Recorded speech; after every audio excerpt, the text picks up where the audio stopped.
And post All-Star break, everyone got time off. Gonna come back. Nope. We are coming back just as fucking pissed off. I don't even know how else to say it. No. What a start. What a start to the show, Samuel. Wow. Andy, my guy. Warriors lose 124-111 to the Lakers. I feel like the score doesn't really matter. The game just had negative vibes the whole way through.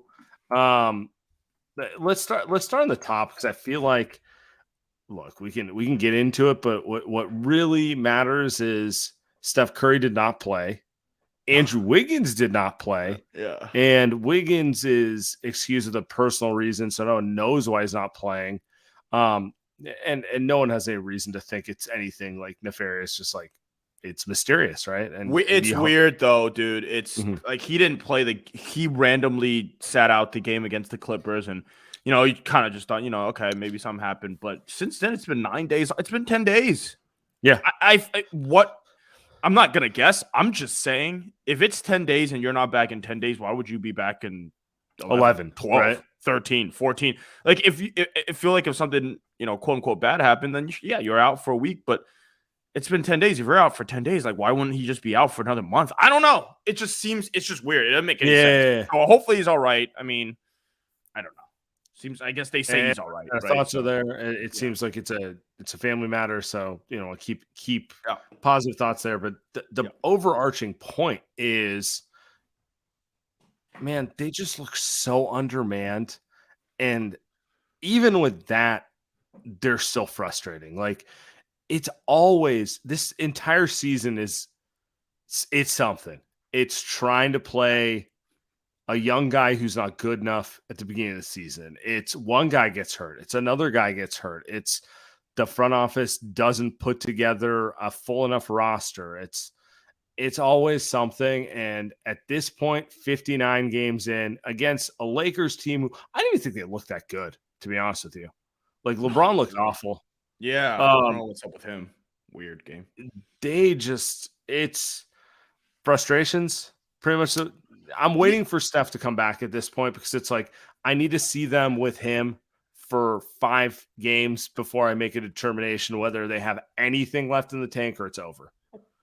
It's always, producer Tim got to throw that on the show list description. It's always something. That's the name of the game this season. Yeah. I think at this point I was watching, as a coping mechanism, I've been watching a lot of a lot of postseason games from last season.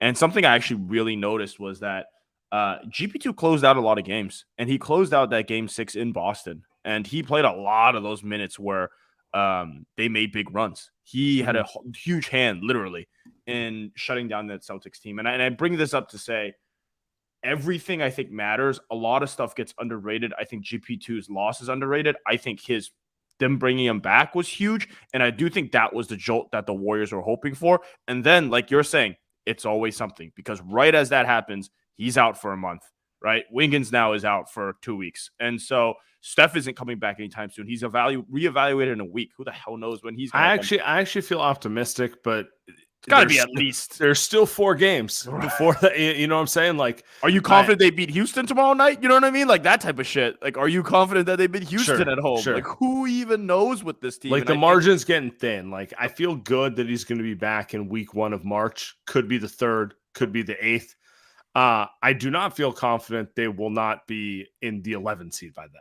That's where the issue is, right? And I think also the thing about this team is they make so many of the little plays impossible. Like, they don't take the right shot. They shoot too fast in the shot clock. They don't make the right pass. They don't get a rebound. They just don't do any of the little things. The only person that does the little things is Kevon Looney. That's it. One person. Shout out our guy in the chat saying build the offense around Looney. Honestly, I'd rather watch 15 Looney post-ups than what we're watching right now. Looney was the only play. Like, there was a period in the 3rd quarter where I got a dozen text messages of people going, I love Looney. Looney's the only one who matters. And like on some level, I appreciate it because, look, how can you not like Looney? The guy is the epitome of like a team guy. But on the other hand, it speaks to just how little everyone else is doing at the same time, right? Like just seeing someone go in there and battle for the extra rebound, make the extra Yes. pass, go up for it, just do, as you put it, all the little things. Care about the little things too. And I think people get mad at me. They always feel like I'm too hard on Jordan Poole or last year's Damian Lee. This year, it's everyone. It's every single person on the team. And I've done this rant a million times. Tonight, it was every single person that just didn't do the little things. Jordan Poole falling down, doesn't seem to care, doesn't seem to get mad. Draymond Green, not really sure what he's doing after the first 8 minutes where he was good defensively. Klay Thompson, turnovers, bad shot after bad shot. Like, can we go down the list and just talk about how every person just didn't seem engaged? After 9 days, how do you come back after 9 days and you don't look like you don't care? Maybe they're just not good enough, Sam. So I don't know. Some people would just say they're undermanned. They're just not good enough. Fine. But still, it's hard to watch a team that looks like they don't give a crap. And that's my underarching question for this pod. How long can they go on like this? Because I can make excuses that Steph's out. And like, let's be real. Anytime Steph's out, I'm fingers crossed for 500 ball, right? And Wiggins is out, and Wiggins is their best wing. And GP2 is out, and GP2 hasn't played all year, but he will make a difference if he's healthy and he can play. Like, as you said, we saw how good he could be in the playoffs last year. But at what point are we just like grasping straws, praying for like this thing that's just not going to come? Like, you know what I'm saying? At what point, I think also, do they give up? Right. And I felt like a give up game to what you're saying. It almost feels like these guys are champions. Klay and Draymond are 2-time champions. And you hate to say that, but some of the effort out there, some of the body language, they're just looking at it like, man, we're just not good enough. It feels like they have to play, especially the veterans have to play 125%. And then you've got guys that are trying to learn how to play basketball, Kuminga and Jordan Poole. They're still trying to learn. They can't carry anyone. They're not good enough. Kuminga was awful tonight. He scored a lot, but he wasn't good. And I just think that's very, very difficult when you don't have, obviously, when you don't have Steph and Wiggins. I mean, it's it comes down to, obviously, it's a lot harder when you don't have the guy. And then not just the guy, but like 2 of your main 4 or 5 guys, right? So like, there's no way around that. But and then three of the guys that were closing. It's been this way all season, honestly. And at some point, like, part of you has to feel like it's over. They're tired. All right, we've got a bunch of comments. Well, that's the thing. It's frustrating because you were expecting a little like post All-Star game bump, but we got a comment here from Charlie, and we got a few more of these along these lines. The coaching staff has not done a single thing to help these players. I'm going to piggyback off that. We got ICX 3000 saying, I don't know what to say anymore. I never really bother with criticizing the coaching decisions, but this is not okay. The lineups have put out there. Come on, man. There's one lineup. I know there's one lineup he's talking about, and Steve Kerr went to it not once, but twice. He put Ty Jerome in the same lineup with Big Tone, with Kevon Looney, JaMychal Green, and Anthony Lamb, and then they switched out some of it when the first half was shout out Big Tony, and it was just no chance. And part of it is, what is he supposed to do? You can argue, because, Moody's been bad and Patrick Ballman Jr. is a rookie, and obviously Stephen Wiggins are out. So I was like, what can he do? They don't have enough veteran guys. But Steve, come on. We know that lineup doesn't work. You couldn't do anything else. You couldn't tell me you could put just Patrick Baldwin in there and figure some shit out. I know that lineup's gonna suck. Don't you? Like, we know that lineup's gonna suck. So why do we keep doing it? Another one here.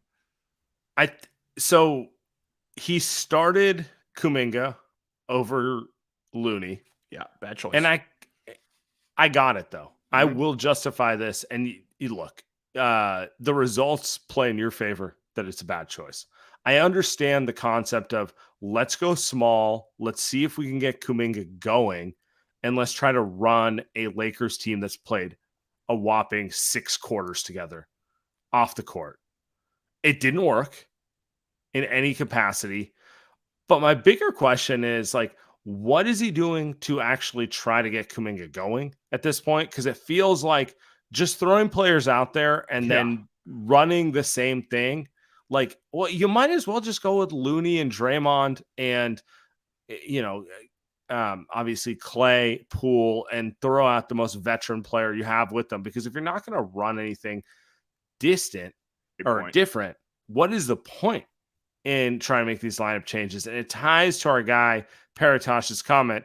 Please, let's have an honest conversation about Kirk coaching staff. They can't keep getting away with hiding behind the front office failures. And to me, look, man, they traded Wiseman. That's an L for the front office. I think it was the correct decision. But anyway, you want to slice it, like, that was the most high-profile player, and like everyone acknowledged it wasn't working, and it's time to go. But that does not mean guys like Kuminga and Moody and maybe Baldwin, although he's younger, are lost causes. And at some point, you have to look at this and go like, is there any effort to get them going, or is it just kind of like tough love, figure it out, or you're out of here? And I'll play Ty Jerome over you. And like, I don't even know what this voice I'm doing is, but like, you get where I'm going with this. Well right? said. Like, this is well said. I mean, this is exactly, I think, the Warriors' issues this season, outside of just guys being hurt, is that's the problem. Is that now let's look at you, 29-30, and what have you done to develop anyone? Your best prospect is Jonathan Kuminga, and I'm gonna be honest, he's fine. He's not special. Like, he's not this burgeoning superstar. Can't even make the Rising Stars game, which he should have. But like, he's not. But can you not make it because he's not getting 30 minutes a game? I'm being an asshole. I know. I'm being an asshole. That was uncalled for. But you've developed no one. You've developed no one, and you're not at 500.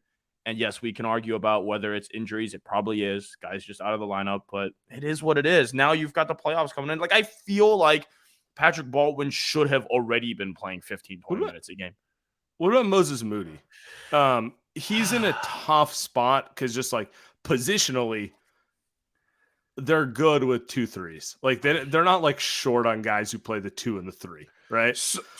But like, you watch him out there and I'm just like, come on, man. He can play. By the way, the comments are incredible today. I'm just reading them in here. People are angry. I think here's what I think. I think Steve loves Ty Jerome, and I get it because I really like Ty Jerome. Ty Jerome's uniquely good at running the offense and doesn't really turn the ball over. Low mistake player. Very low mistake. Doesn't play the defense, but who does on this team? I do think, though, Sam, at some point, you are going to have to say, Moses Moody, a lottery pick. He's a wing. He can shoot a little bit. Maybe he can defend a little bit. You got to just get him in there instead of Jerome and just make Poe the primary ball handler. Same with Baldwin. He's an actual shooter. Anthony Lamb is not an actual shooter. Baldwin can shoot. He's 7 feet tall. You're never gonna get over Poole's form. Like, I know. No, Lamb. Sorry, but Lamb's form. My bad. But yes, you get what I'm saying. Right? Like, get hit. Like, every time that shot goes up, Baldwin, I'm just like, oh my god, that thing's money. It's like a clay shot. That thing is money. But it's a pretty jumper. You got wings. You've got, I don't know. Those don't fix anything, Sam. Let's be clear. Those don't fix anything. Moses Moody, 10 more minutes. What does that fix? Baldwin, 10 more. What does that fix? Those don't fix anything. But no, it's, I got a comment on Twitter, which was, look, man, if they're going to be 500, why aren't they playing those guys? And it's increasingly hard for me to justify what they're doing because that's the reality situation. We can rant and rave about mistakes they made last summer, but the reality is this is the roster they have right now. And the worst thing on earth is you wasted you didn't contend and you didn't develop. Like, you know what I'm saying? Like, at least get one of those out of the way. And they did last year. They did last year and they didn't this year. Yeah, it's like what I'm getting at is it's frustrating. I'd like to see a little more out of Kuminga. I'd like to see a little more of Moody, or I don't know. I'd like to see the veterans step up in one capacity or another. I don't know how many times that is. 3 guys, man. I forgot. I didn't finish my point from way earlier, but the point on GP2 was they're missing all 3 guys: Steph, Wiggins, and GP2 that closed the NBA Finals out. Right now, I just watched Dennis Schroeder. I watched Austin Reeves walk to the rim, and I love me some Austin Reeves, but Why? Clay can't guard Austin Reeves. You know what I'm saying? Like Jordan Poole, have some self-respect. You can't at least try to stay in front of Dennis Schroeder. You know what I mean? Like it's some of it's energy, some of it's just lack of people, some of it's talent, but man, it is so easy for teams right now. You said it earlier. LeBron and AD didn't do jack tonight. Those guys had 124 points. At least AD played a little defense, but yeah, so our guy CJ Holmes throws up this quote from Klay Thompson, said the Warriors can learn a lot from the group that closed the game, which included Ty Jerome, Moses Moody, Patrick Baldwin. I part of me thinks this is a troll. Interesting. I think if it's not a troll, it's just a straight up comment at Jordan Poole about moving the ball. And I don't know, man. They're at this point, frustration is the best way to put it. And like they desperately need Steph back. Let me ask you this. I think Clay's sick of that lineup too, though, that we just watched with JaMychal Green and Lamb and Looney, and obviously not Looney, but JaMychal Green and Lamb. But anyway, to your question. I think he's a little sick of playing Jordan Poole a little bit too. I think that's part of it too. I don't think he has a right to be, if I'm going to be honest with you. I think Clay won good tonight. Yeah, and Steph's 101. Most combo guards who put pressure on you shooting are closer to Poole than Steph Curry. You know what I mean? Yeah. So, I don't know, man. My question for you is, when do they need Steph back before it's too late? Yeah. You know what I'm saying? Yeah. Like, I think let me ask you, if they go 500 between now and when Steph's back, I'm generally happy. Are you? Yeah. I mean, if they win 44 to 45 total wins, I think. Happy's a weird way to describe, but like in my mind, I would consider 500 a success, right? Yeah. But I do think the vibes, the way that they played tonight, it almost feels like, hey, it's getting too late. Like it is getting too late, because if you're gonna play like this coming out of 9 days rest, it feels like it's gonna be too late. But whatever. I mean, I just watched the Memphis Grizzlies tonight choke a game. Let's throw some optimism at the wall here. Watch the Memphis Grizzlies tonight lose to the Sixers. And I watched them in crunch time, and I'm just sitting there like, I think the Warriors would be pretty happy with that matchup. I think they'd be pretty happy. That is they got a lot of good players, but that is an immature team that doesn't look like they are. That's the frustrating part. Like, as annoying as the Warriors are, I feel like they're Steph, Wiggins healthy and like a little chemistry coming together away from people to run through anyone in the West, which makes it twice as frustrating, right? Yep. We got a comment from a guy, Awesome. Kerr was bad tonight, parentheses, all year. Give Steve the right roster or fire him. Choose Lacob. Call it a season. Why risk Steph's health for the 10 seed? Well, I push back on that. Warriors currently at the 10 seed. I just sent over the standings over there. And I thought about this earlier today. If you look at the 3 teams right above them, the Timberwolves, Pelicans, and Jazz, and then the 2 teams below them, the Thunder and the Blazers, bro, you can't tell me that the Warriors can't just have a good week and are solidly in 7th place. And I think that's the thing. It's not that, like, I'm not going to argue with you if you tell me the Mavs and the Suns are going to be better than the Warriors the whole way through. That's probably what's going to happen. But you're talking about these teams. Zion's done for the season. Utah scratching and clawing for a win at home. Thunder silent tanking at some point. The Blazers are resting Damian Lillard after an all-star break. And the Timberwolves are the Timberwolves. Like, you're telling me that the Warriors can't just figure it out enough to get the 7th seed. And if you get the 7th seed, you win a game and you get to play the Grizz or the Kings, whatever. And isn't that what you want? Right? Isn't that best case scenario if you're a Warriors fan? So that's true. We're zooming in on standings now. This is now like officially a thing we do every episode. Yes, standings sir. watch. Watch with us on YouTube. Yes. It's in some ways this makes me more frustrated because they're not playing ball in line with a team that can win the West. But when I look at the standings, I'm like, 2 weeks of good basketball, and they're back at the 6-7 seed, and they can run through everyone. And it's just not right. That's where I'm at. Like, it's just not the way I've been used to it. But the reality is what it is. They've been gifted a season where they can, for lack of a better way to put it, bullshit their way through most of the year, right? Yeah. Yeah. So that's your positivity update from me. The comments, Andy, stop. You're doing to yourself again. Stop getting your hopes up. Look, man, we're just trying to give you some optimism. You know what I mean? Yeah. Our guy DJ Fresh need the Pacific Catch vibes back. Look, man, Warriors win 3 in a row. Andy and I going to Pacific Catch, getting some ramen, taking some shots. Oh yeah. That's all it takes. 3 in a row. You know, we're gonna invite you. We'll let you know which Pacific Catch location we're going to. Anyone comes with us, we'll buy you shots. Won't buy you ramen though. It'll be a great time. But we need 3 wins in a row before we do that. Let me ask you: have the Warriors won 3 in a row at all this season? Yes. No. Yeah. They have. During the Christmas period, they did. But the point stands. I had to think about it. Yeah. So I was gonna say once, right? They won 3 in a row at home. I think they're in that homestand. Yeah. That's about it. We sound depressing like the 2021 Lakers. I mean, what about the 2021 Warriors? The Warriors are on track to be a play-in team with championship expectations. They all sound the same when they're like that. You know what I mean? So I don't really know. You look across the street of tonight's game and you look at the Lakers. It's not like their vibes were great either. I don't think. Did LeBron look super happy with you? Do you think they even know each other's names? like dorks online are just like, oh, Vanderbilt, you got to get him. Do you think LeBron can recognize which guy on the bench is Jared Vanderbilt? Do you think LeBron can say Rui Hachimura? Like, there's no chance, right? There's no chance. Like, what do you think he calls him? Rudy, get to the short corner. Rudy, get to the short corner. That's what Shaq was calling him.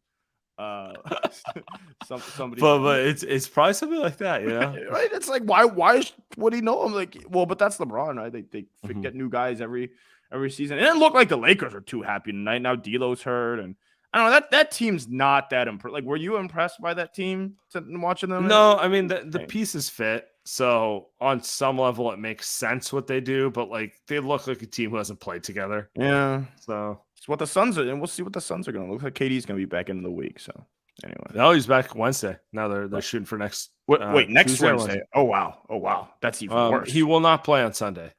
Wow, we'll get you the exact date in a second. But Timmy, let's get to the voicemails. All right, what did the goons got today for us? Hi, Sam and Andy. My name is Bree. First time caller, long time listener. Love you guys. Appreciate you, Bree. This might be a little long-winded, but let's see. This offense is broken. I just don't know. We have become the same jump shooting team that Charles Barkley has erroneously labeled them in the past. Like, we finally have become that. It was a common misconception in the past because we've always gotten, the easy twos and the dunks at the rim at an elite level while also shooting the threes. It's a part of the Warriors' secret sauce. Like, if you let them shoot the threes and get the easy baskets, you're not going to beat them. So that's the part that Charles, really never cared to understand or pretended like he didn't understand. But he might be right. The clock is right. The broken clock is right twice a day. And this might be the year that he's right because the offense is absolutely atrocious. Like, I don't even know what's more. Do they need, a question for you guys? Yeah, I agree. Do you think I agree with Bree on that one. So, Andy, let's start there.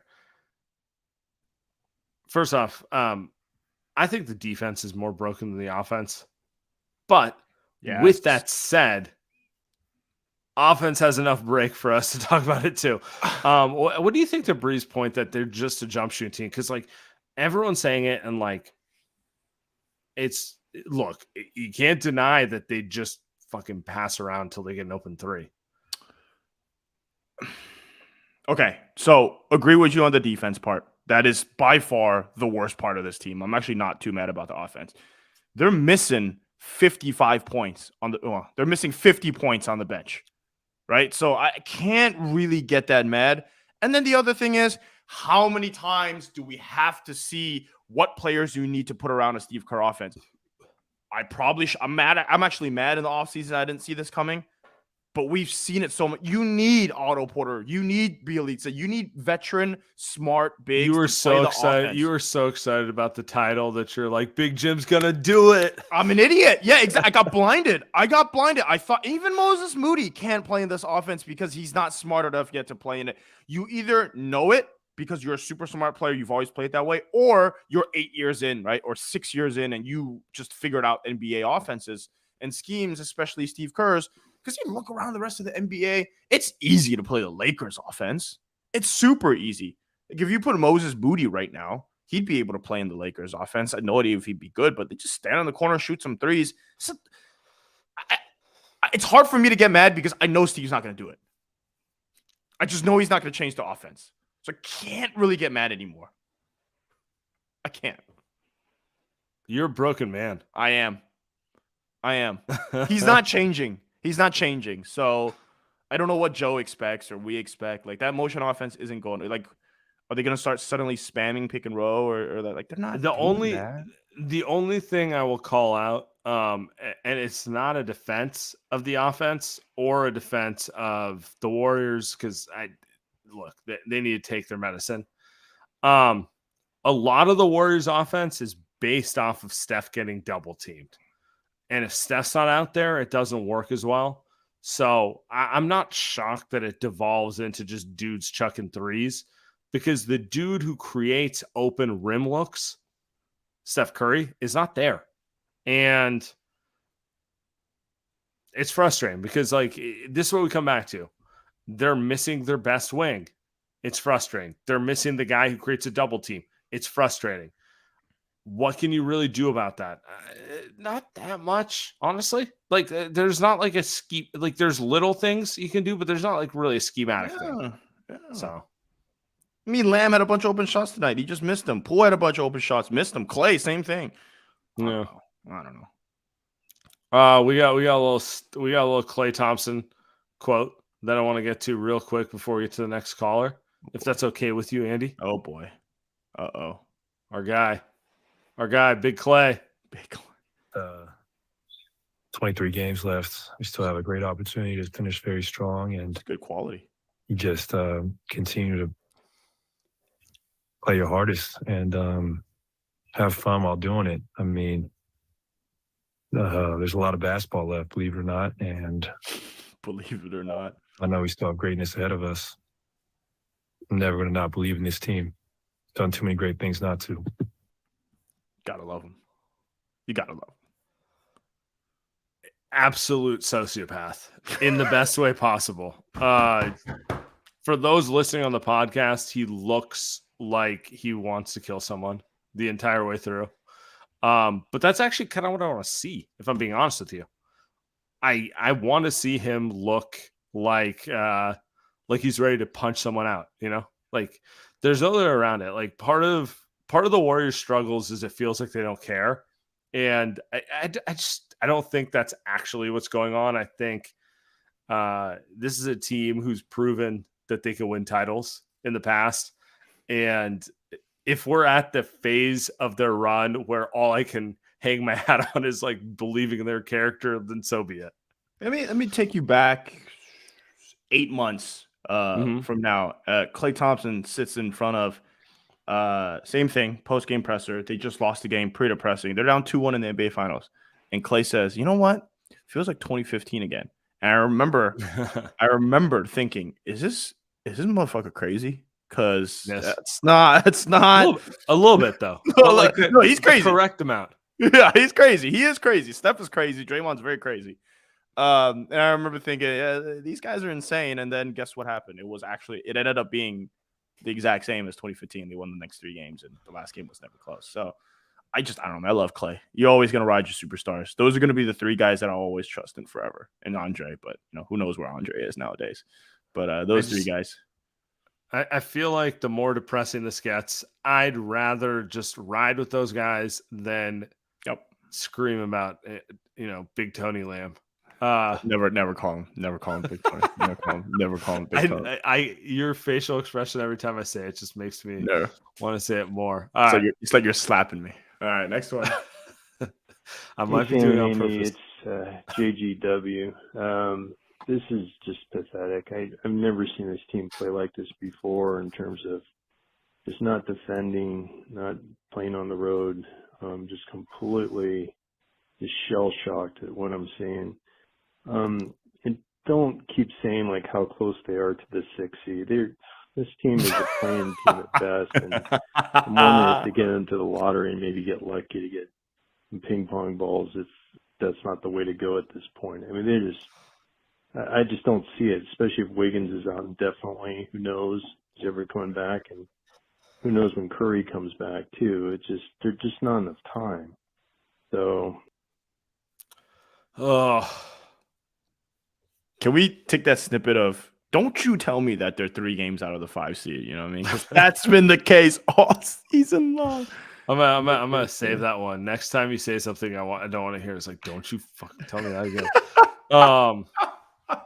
Warriors are gonna finish the season in 7th place, but they're only gonna be 3 games out of the 3 seed, though. They're gonna go to our deathbed saying that the Warriors were only 3 games out of the 3 seed. Yeah.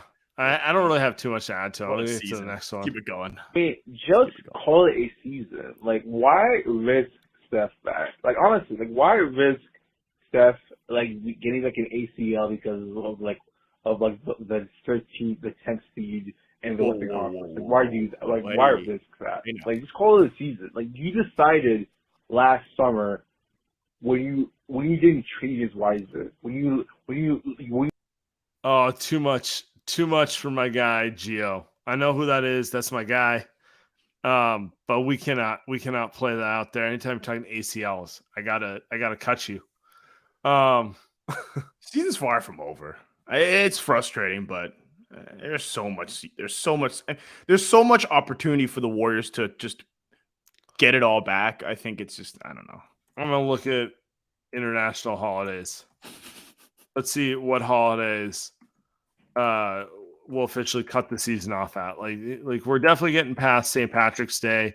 Nowruz is March 20th. Shout out to Persian New Year. Ooh. We're not canceling the season before that. I will not allow it personally, selfishly. Let me tell you this. Our guy Jason Dumas texted me today and goes, "Dude, I'm really annoyed because I want to plan my vacation out, and the Warriors just won't go away." And I told him, this is gonna go down to the final day. This is gonna be a game 7-8 matchup. The Warriors are gonna be in it. So I don't know what to tell you. The Warriors are gonna make you stressed till the final day this season, and that's what we deserve. That's what this season has become. Steph looked good tonight, though. He shot the ball in pregame, so so he might be coming back. The hoodie that he's wearing is owned by that company is owned by Brandon Jennings. You know that? Yes. You knew that. I thought that was pretty cool. You decided to not bring. That was a mistake by me. Uh-oh. Playing that one. Uh-oh. All right, let's keep moving. I don't even know What a welcome back from All-Star break. We go out there and we play like a bunch of bozos. However, this 4th quarter with all of the bench guys out there is giving me a little bit of life. I'm loving what I'm seeing, and I just want to know, what has Moses done to Steve Kerr that he can't get a sniff until garbage time? He's doing great out there now. Okay, that's all. Welcome back, guys. Welcome back. Karima, first off, you're always welcome to call in.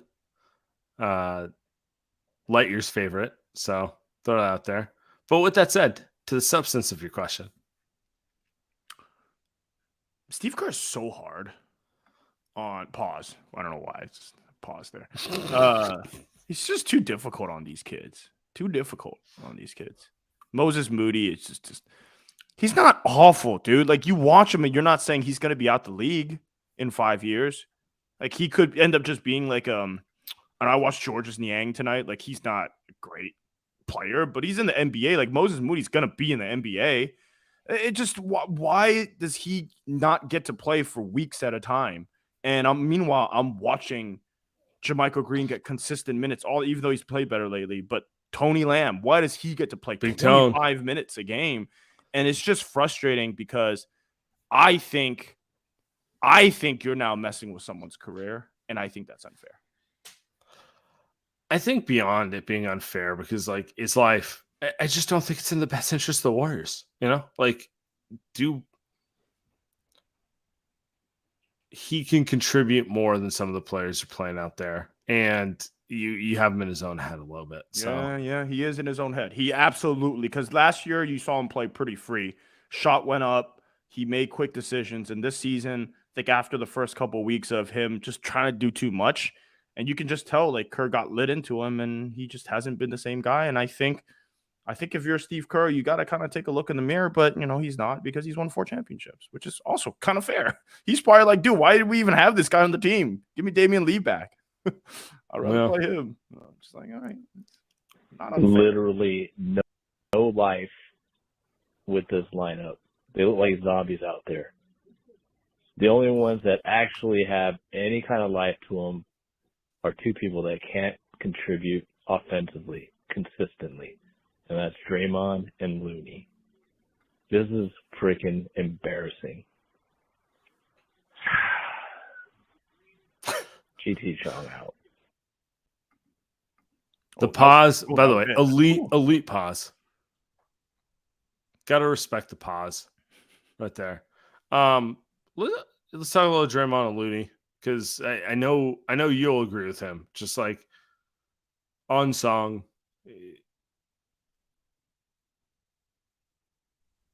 I mean, Draymond tried tonight. It's hard against Anthony Davis, right? Like, I can see there is a scenario that the Warriors end up playing the Lakers in the playing game, and Draymond locks up Anthony Davis in the last fight. Like, that's what Draymond is born to do, not this kind of. Did it 2 years ago, yeah, and then couldn't get a shot up at the end. But, that was Memphis. Wait, was that LA? Shit, that might have been LA. No, that was Memphis. No, it was definitely Memphis, but in the LA game, they also couldn't get offense up at the end. Anyway. Oh my God. Yeah, I remember that now. He's not a guy that carries people. Like, it's very simply put. Like, he's not carrying a team, and he's too old to be that consistently great defensively for weeks at a time now. So, and this team is too terrible defensively. He's probably looking at up on the perimeter, and he's like, I got to watch Clay, Jerome, and Poole get blown by every time. What the hell is going on? Meanwhile, Looney's kind of doing the same thing. They got to start Draymond and Looney. I know they can't, but they have to. They have to, man. They probably will last. I mean, in my opinion, I got them going small this game, but they're going to go back to the lineup that works. Yeah. Like, DiVincenzo's not that great a defender, and Kuminga's just not that great. Like, they're both not that great defensively. No, it seemed like an offensive lineup to me. It was like, let's see if we can get offense going. And they couldn't. All right. No, and they couldn't. But, By the way, the Lakers are also like on their last legs. I'm just like, LeBron doesn't look healthy. AD looks like he's limping. Like, they didn't look good either. Which, you could look at it one way. Oh, they don't look good. Another, and it's like, oh, they just blew you out too. So, it's not a win for anyone. No, but, all right. Let's no. Both we got one more call, and we're gonna call in that. All right. Yo. What up, guys? That's John here. What an absolutely bullshit game from the Warriors after a long break. And really bullshit performance by Steve Kerr as well. I mean, we're getting blown out here, and we wait till goddamn near the end to give PBJ some run, to give Moody some run. And fuck, they actually showed a couple things very late in the game. I mean, it wasn't much, but it was something, and it just makes you think, Jesus, why is he playing Lamb and Jerome so much? Why? Like, what good did that do us tonight? How's that possibly keep us in the game? I think you could defend Jerome a bit more. I think he's been useful, but I mean, Lambda's just complete turnstile of defense. He's been a little cold, as Psychologic pointed out in the Discord. He's only played 4 games in the last 6 weeks or whatever. It's just why is he even out there? It's just I don't get it. This is total McWalter's bullshit. frustrated. We're probably gonna get smoked by Houston now too, just because we wasted all these minutes on people yesterday. Unless we can somehow get Wiggins back, this is looking really bad for the Warriors, and I'm just fucking tired of it. All right, thanks, guys. My guy McWalter, I feel like the best way to describe it is McWalters, who tends to be very positive and level-headed, and generally my favorite caller because he will bring us all back to earth, is officially frustrated. Should send that one to the Warriors and just be like, look, you even lost McWalters. Do better. That's the way that this show should end. Is that our most optimistic caller is not optimistic? But hey, we'll be back tomorrow. The Warriors are playing the Houston Rockets tomorrow night. The Houston Rockets are not good. Jalen Green is hurt, and they've really got no one. Şengün will be fun to watch, but it's got to be a win, Sam. If the Warriors don't win tomorrow night, then you and I have a date with Satan. If they don't win tonight, I'm pulling out a bottle of my best whiskey. Yes, sir. We're sitting on live stream. We're just gonna talk it out. Let's lock in. We'll not know when it ends, but anyway, yeah. All right. I appreciate everyone. We'll be back.